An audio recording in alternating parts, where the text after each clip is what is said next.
All right, guys, good morning. Good morning. Welcome to our morning note, the first one of 2022. My name is Carlos Garcia, founder and CEO of G.A.R Capital. Thank you so much for joining me today and every morning moving forward, 9 a.m. Eastern Standard Time here on the G.A.R Capital YouTube. My apologies, I wasn't in yesterday for the first session of New Year, but I spent the weekend with the wife celebrating a new year in Tampa. It was super fun.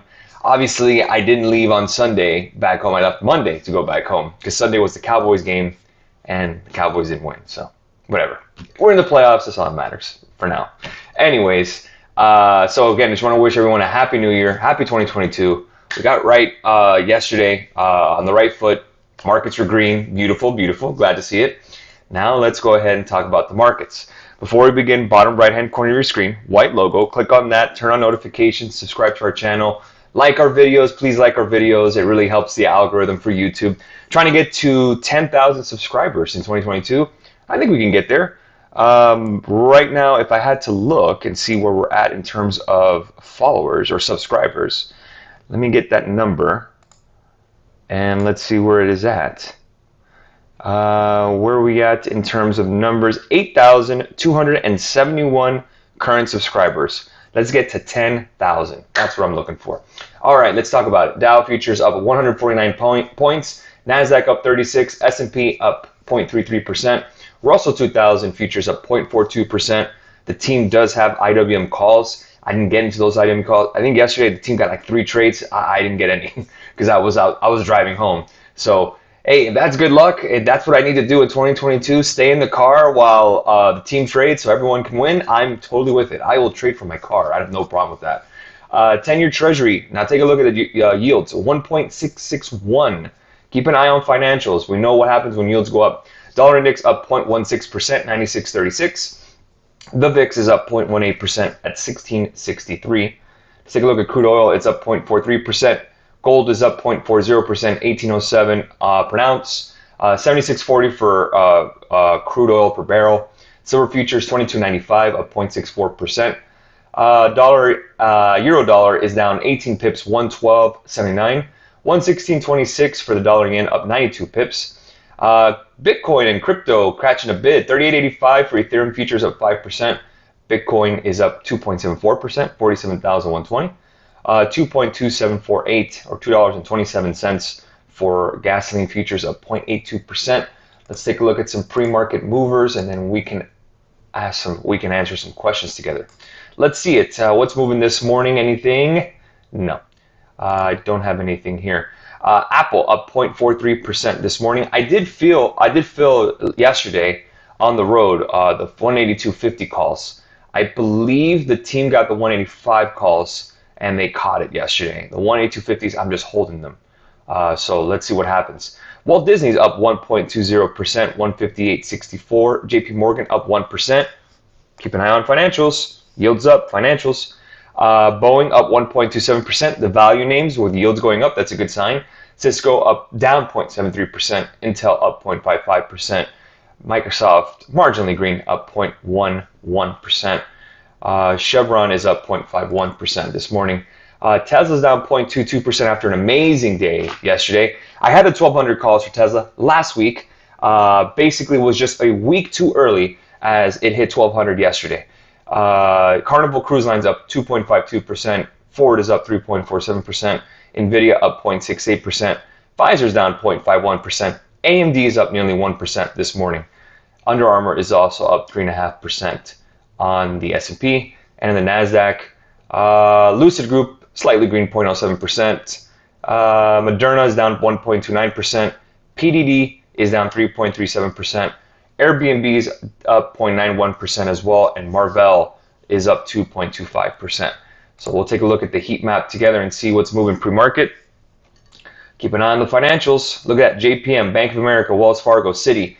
Rates up. Keep an eye on the banks. We're going to go look at some charts together right now.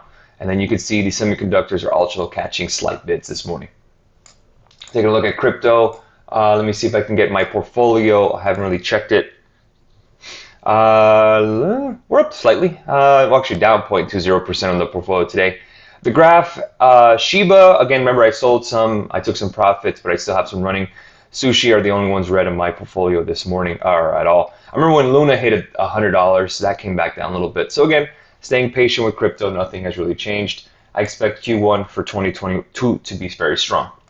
Again, I thought Q4 of 2021 was going to be strong, so I expect Q1 to pick up the pace there. All right, so we see TNX 1.70% is your resistance. You could see it right there, 1.7.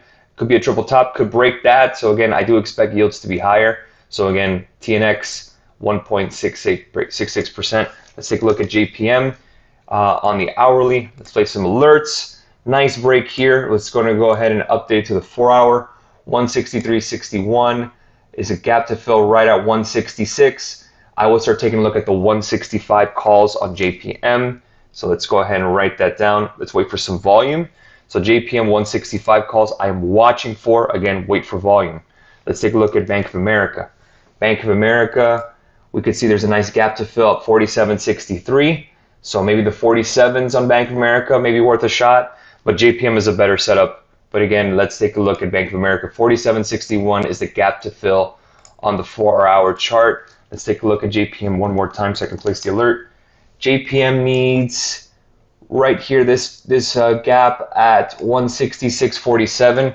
So I think JPM 165 is worth a shot. Let's take a look at Citi.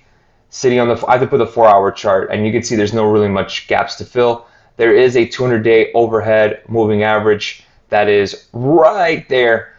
Maybe the 65s are worth a shot, maybe on Citi. You can see it. Yep, 65 calls on Citi. We're going to take a look at that. Let's keep an eye on Goldman Sachs. Goldman Sachs is a little more pricey, so I think Citi and JPM probably be your best bet. And you could see GS has some resistance right at 400, so I would possibly wait. Right now, it's at 400 on the bid. Apple, you could see 182.70. Apple is now a $3 trillion company. I love Apple. That's basically my whole IRA right now. Let's take a look at Boeing together this morning. Boeing, again, we hit that last week. Let's take a look at the hourly. Boeing, I would like a break of 212.59, but you can always do the 212 calls. Let's take a look at the 4-hour chart, kind of give us a little bit of a look-see. 210.45, we're at around 212. Let's see, what was the other signal I had? The other alerts. 214, let's take away that 214 one. There you go. So 212.59, we're going to keep a look at Boeing. That'd be the one to look at. Let's go and answer some questions. Good morning. Let's see. Bruno Rano asks, thoughts on SE long? I think this is C or something like that. Let's take a look at the daily together. I would wait for right around 200 to go ahead and buy some more. Here's not a bad level, but I think 200 is your support. Are financials carrying the S&P? I wouldn't say carrying, but it is nice to see that they're up. The S&P, remember, is not equally weighted. We talked about that, right? And that's what we call, that's RSP. That's the equally weighted ETF of the S&P. Remember, the technology sector is the one that's really pushing. So again, I'd have to take a look at the end of the day. But again, value names are starting to pick up, as you can see with the Dow. Dow is more tilted towards value. Russell 2000 is tilted more towards banks and energy. We talked about that. So I don't say about carrying the market, but it's a positive sector. Tech is doing fine too. Obviously, when you have Tesla going up double digits, that helps. Let's see, is NIO a buy right now? Let's see it. Is NIO a buy right now? NIO, let's see. I would say right at 30 is probably a best place to buy, but NIO isn't bad either. They actually, obviously with Tesla and their deliveries, NIO did well as well. Here isn't terrible if you want to own it. Sure, I own some already. Good morning, Happy New Year. Thoughts on AMD and NVIDIA recalls? They have presentations today. Let's take a look at it. AMD on the hourly, not much. If we go to the 4-hour on AMD, yeah, you need to start getting above 156. So let's go ahead and place an alert. 156 would be the one you want to do. 156.73 is your alert level. Place that there. I think the financials are probably the best one to take a look at today. And let's take a look at NVIDIA. NVIDIA needs 317. Let's see, Morgan Carlos, when do you expect corrections to occur? That's a tough one to say. I would say right around May or June, summertime, the seasonality is weaker. So again, if you expect a correction, that's probably the time you're going to probably expect it. What are you watching for today? I'm watching JPM and Citi. Those are the two I'm watching today.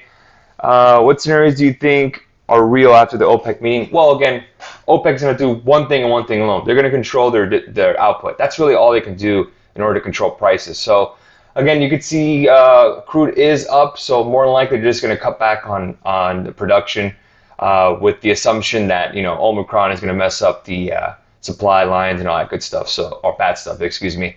So I'd expect them to cut back more on output, if anything else. Good morning, Carlos. Thank you for everything as always. Thoughts on calls for TSM, AMD, and SPY? Well, AMD, again, we need right around 156.73. On SPY, we need to give above 480. We're close, but we need about 480. And then TSM is Taiwan Semiconductor. Looking good, but again, a break of 132.20 would be nice. But again, we're starting to break out the daily. It looks like a really great chart. So 132.20 would be the resistance on the hourly overnight. I'd wait for that first. Thoughts on IWM calls? Let's see it. IWM call. IWM is doing very well last couple of weeks. Still needs to get above 137.02. Then I take a look at the 140s for IWM. Coop for long term. I don't know what Coop is, so I couldn't tell you. But looking for the actual chart, it's at support, nearly about $20 above support. So again, if you're looking to buy here, that'd probably be the level to buy where you're at currently. Thoughts on Hood and Lulu for a swing trade? Let's take a look at Hood. But in the hourly, Hood is sideways. I'd say a break above 20 would probably get us out of that little funk first. And Lululemon has been doing pretty well. So let's take a look at Lulu. Totality of the market, the daily, it's been doing okay. It's right at the 200-day. It bounced above it. I think Lulu's a better swing than Hood, that's for sure. Do I own any NIO? Of course I do. Yes, I've owned NIO for a while now. So yes, I do own NIO. Thoughts on NVIDIA for calls?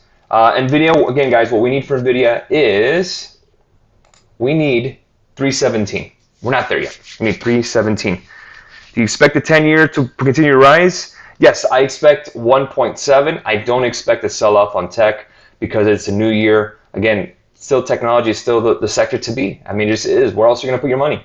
Again, 1.7 yield is nice, but I don't see this max exodus into bonds to buy bonds or anything like that, or to buy anything in that level and to sell off tech where we've seen tech do well. Especially seasonally in the beginning of the year, a lot of fresh money comes in terms of investments, in terms of IRAs and retirement. Again, tech is still the way to go, so that's why I expect them to go a little higher. All right, guys, we'll leave it there. Have a great rest of your morning. GARCapitalFX.com is the website. I apologize for not doing the YouTube yesterday. I was out. I will do the aftermarket recap today. I'm working on a couple of videos, including the top 10 of 2021 review, the top 10 of 2022. We're going to review that as well. And then I have a video with Investment Club as well. So have a great rest of your morning. We'll catch you guys later today, 5 p.m. Eastern Standard Time for aftermarket recap. Have a great rest of your day and happy trading.